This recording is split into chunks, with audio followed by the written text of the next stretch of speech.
આવો સ્ટાફ તો કોકનો જોયો.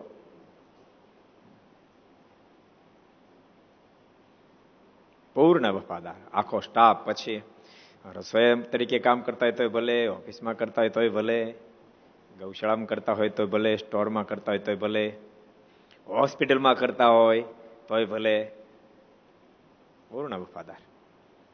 અમારે જો ગૃહપતિ વિનોદ હોય તોય ભલે, બધા એક એક પૂર્ણ મમત્વ.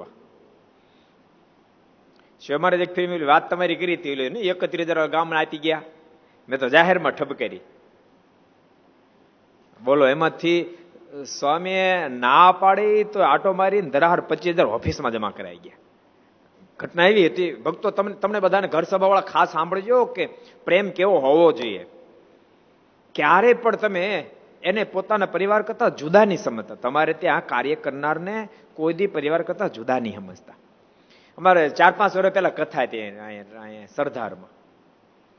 છેલ્લે દિવસે ગામ ધુમાડા બંધ હતું, મંદિરમાં રસોડું રાખેલું, સીધું એ બધું લાવ્યા હતા.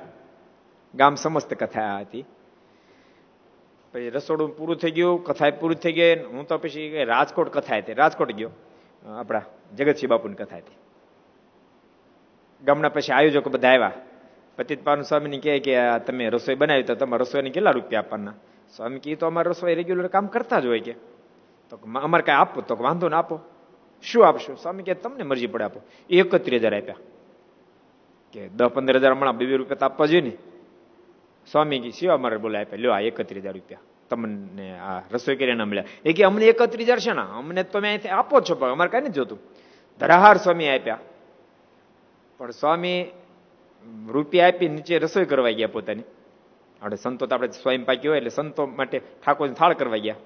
શિવા મહારાજ આટો મારી ઓફિસમાં 25,000 પહોંચ ફડાઈ ગયા. વાહ, આ નામ જીવન કહેવાય.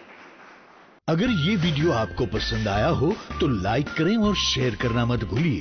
सब्सक्राइब करें सरदार कथा चैनल को और बेल आइकॉन पर क्लिक करना मत भूलिए लेटेस्ट वीडियो सबसे पहले पाने के लिए.